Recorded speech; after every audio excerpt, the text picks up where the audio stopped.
कहा अपनी पत्नी दुर्गा से कि आज के बाद मैं किसी के समक्ष अपने ओरिजिनल वास्तविक रूप में नहीं आऊंगा, ये मेरी प्रतिज्ञा है।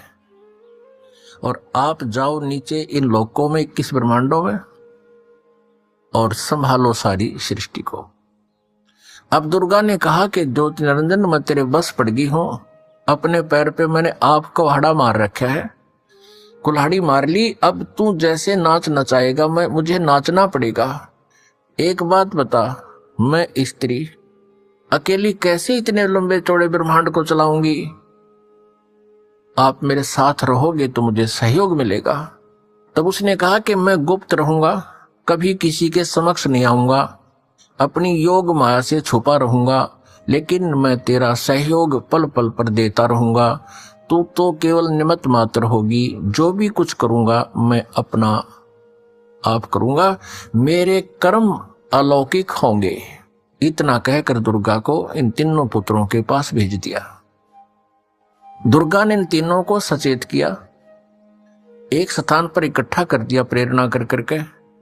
तब इनसे कहा कि तुम तीनों कार्य करो अपना अपना, ब्रह्मा सृष्टि उत्पत्ति और विष्णु सतिथि और शिव संहार करो। तब इन्होंने कहा कि माता कहीं स्थान तो है ही नहीं, सब जल ही जल है, हम कहाँ रहेंगे? इनको वहां समुद्र के अंदर अक्षीर समुद्र में रखा हुआ था। तब दुर्गा ने कहा कि तुम चलो तीनों विमान में बैठो। इनको बहुत कुछ दिखाया, ऊपर के लोक लाख दिखाए सारे। फिर इन तीनों को की 3 राजधानियां बना रखी हैं, एक शिवपुरी, एक विष्णुपुरी और एक ब्रह्मापुरी। शिवलोक कहो से शिवपुरी कहो, ब्रह्मापुरी को से ब्रह्मालोक कहो, और विष्णुपुरी को से विष्णुलोक कहो। इनको तीनों को एक एक लोक में भेज दिया, अपनी न्यारी स्थान दे दिए। दर्शकों, अब आपको शंका हो सकती है कि वेद यदि समुद्र से बाहर आए हैं तो वेद किसी कागज पर या किसी अन्य धातु पर लिखे होंगे।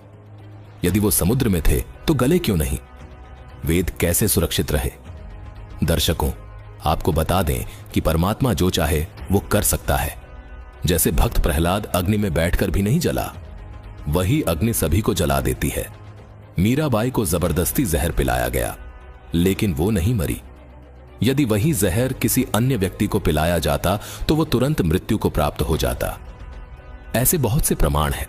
दर्शकों, इसे ही आध्यात्मिक मार्ग कहते हैं। आध्यात्मिक मार्ग में कुछ भी असंभव नहीं होता। विज्ञान से मानव केवल भगवान की बनाई वस्तुओं पर रिसर्च कर सकता है। अब बात करते हैं कि वेद कैसे सुरक्षित रहे। दर्शकों, वास्तव में वेद एक ही था।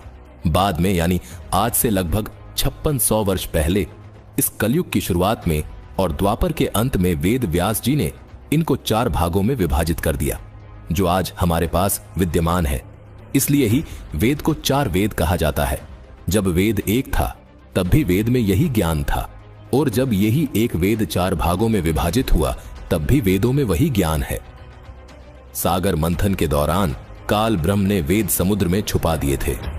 इसलिए कहा जाता है कि वेद समुद्र में पाए गए थे। जो वेद काल ब्रह्म ने समुद्र में छुपाया था, उसमें से काल ब्रह्म ने सूक्ष्म वेद वाला ज्ञान नष्ट कर दिया था, ताकि किसी को पूर्ण परमात्मा का पता न चल सके। किसी को यह न पता चल सके कि पूजा करने योग्य केवल पूर्ण परमात्मा कबीर साहिब जी है। किसी को यह न पता चल सके कि यह ब्रह्म खाने वाला भगवान है, यानी काल है। जब ब्रह्मा विष्णु महेश द्वारा सागर मंथन किया गया, उसके बाद वेद बाहर आए। दर्शकों, वेद ऐसे कागज पर लिखे गए थे जो केवल दिव्य दृष्टि से ही देखे जा सकते थे। वो कागज ना तो अग्नि से जलते हैं और ना ही जल में गलते हैं।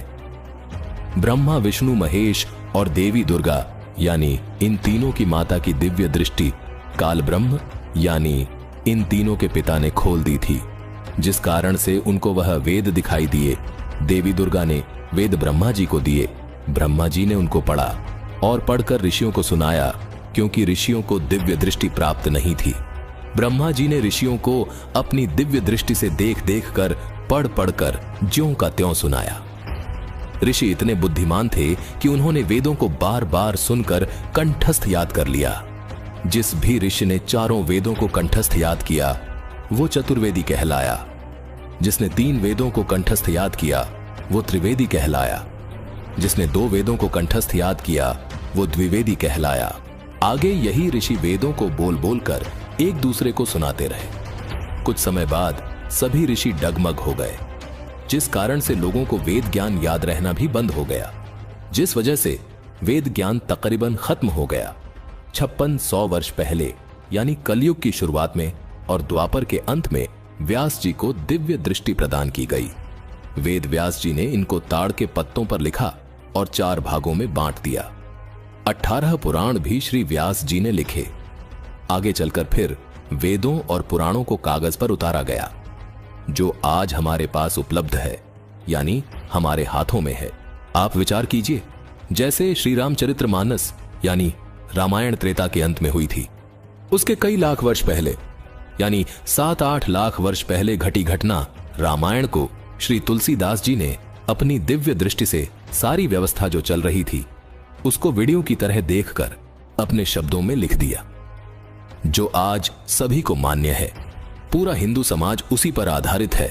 तुलसीदास जी द्वारा अपनी दिव्य दृष्टि से देखी गई उस वीडियो को यानी तुलसीदास जी द्वारा लिखित श्री रामचरितमानस को सर्व हिंदू समाज प्रमाणित मानता है। ऐसे ही महाभारत के युद्ध के कई वर्षों बाद वेद व्यास जी ने उसी दिव्य दृष्टि से महाभारत युद्ध के दौरान हो रही बातचीत को ज्यों का त्यों देखा और उसको लिपिबद्ध कर दिया, जो सर्व हिंदू समाज को श्रीमद् भगवत गीता के रूप में स्वीकार्य है। कहने का भावार्थ यही है दर्शकों कि भगवान के किसी भी कार्य पर संदेह करना ना समझी होगी। आइए पुनः सुनते हैं सृष्टि रचना का शेष प्रकरण। फिर इनसे कहा कि तीनों से कहा कि जाओ तुम सागर मंथन करो। आदेश दुर्गा को देता है ये ब्रह्म सरपुरुष क्षरब्रह्म, और दुर्गा इन बच्चों से कह देती है कि जाओ तुम सागर मंथन करो। आगे से काल ने सब व्यवस्था कर रखी थी। प्रथम बार जो सागर मंथन हुआ, इस काल ने क्या किया कि अपने श्वासों से 4 वेद छुपा दिए उसमें समुद्र में।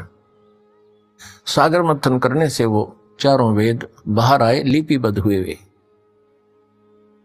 जैसे दूध का प्रारूप कुछ होता है, उसमें जामन लगा देते हैं, दही बनती है, दही को रिड़कते हैं तो मक्खन का कुछ और ही प्रारूप होता, फिर दोबारा लस्सी में नहीं मिल सकता।